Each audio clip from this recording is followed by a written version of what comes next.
What up, ladies and germs? Your boy Audiomatron here. So today, I'm gonna make a video that I've been wanting to make for a while. As you may have seen if you've watched my videos, I've been kind of leaning more towards playing a 4-piece kit rather than my typical 6-piece kit. It started when I started playing that Black Ludwig kit that I have that I've termed my gig kit. It was a stopgap to just let me have something real to play while my DWs were at my guitar player's house for recording. Anyway, I've kind of gotten hooked on playing the thing, and I've been playing it a lot. And I really think that I've learned a few things through playing a smaller kit. Today, I want to talk through the 6 things that I've learned from playing a small drum kit. Hold on. 1, 2, 3, 4, 5. 5. I don't know where the hell I got 6. Number 1. On the larger drum kit, I lean too heavily on the voices available to me. So there's a lot of things, and I can maybe make myself seem better than I am by just hitting all the things, right?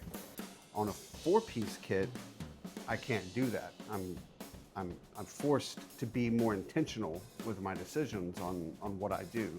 Number 2, I lean far too often on fills to do the heavy lifting in my drumming.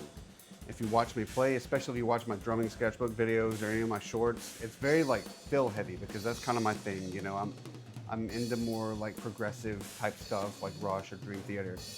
And I lean on that stuff to kind of like fill in the gaps. I always feel like I got to be doing something. With the 4-piece, since there aren't as many voices available to me, I can't lean on fills as heavily, which is actually a good thing because nobody wants to play with a drummer that's just tearing it up with fills all the time.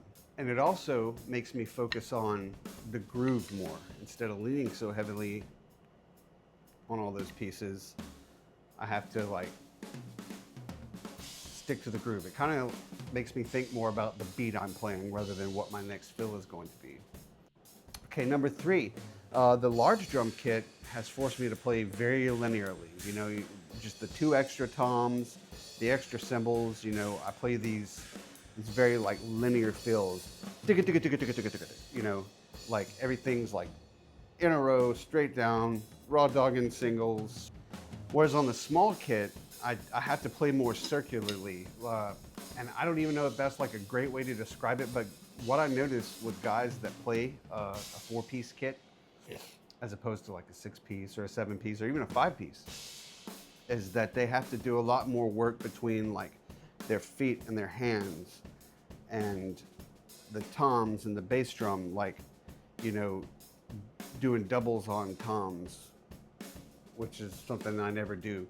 You know, they're kind of like all over the kit at the same time, more in like what I would call like a circular or like more holistic kind of way. Whereas with the big kit, it's linear, down, up. I mean, as circular as I get, it's still very linear, right?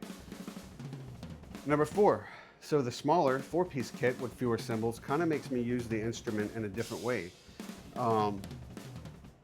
Whereas I would have, like I said, a filler might have included mostly toms. Well, now like I've got to figure out how I can do that with cymbals, or maybe something interesting I can do with the hi-hat instead of just relying solely on the drums.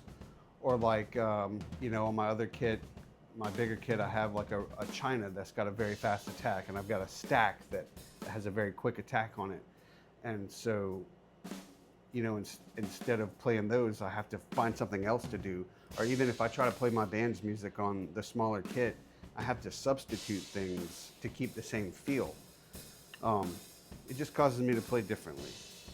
So number 5, the last point, I actually enjoy it. I actually prefer it. I actually like it better than the big kit. Never mind the fact that it's way less shit to move.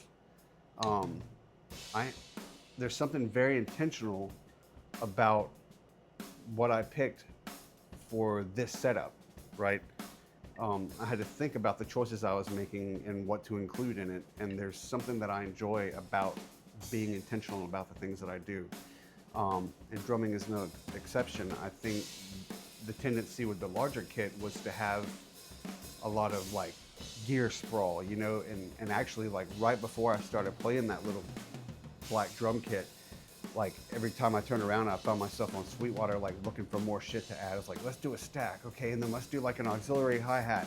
Oh man, if I could just have like 2 more toms here and like 1 down here. To me, that's really unintentional. That's, I mean, I'm not saying it can't be intentional, but for me, it was kind of getting out of hand. This kind of like brings it back to the basics and makes me focus on what it is to be a drummer, and that's to provide a beat for the music. So yeah, those are my 5 things that I've learned from playing the smaller kit, and it's kind of a shame. You guys can see this is my new drum set. This is my DW acrylic kit, and it actually came with enough instrumentation to make a 5-piece. And I almost hate that I have to exclude a piece, but I think if I gig with this kit or use it a lot, I'm probably gonna keep it like this. But there is actually another tom that goes on here. I don't know, I feel bad about leaving pieces off if I have them, but I don't know, man. I'm really digging it. So I don't know. You guys make sure to like and comment and subscribe and all that stuff. And actually let me know down in the comments, like, what are your thoughts on it? Big kit or small kit? Have you made the switch? And if so, like, what did you learn about yourself as a drummer or drums in general from making the switch? Anyways, till next time, guys. See ya.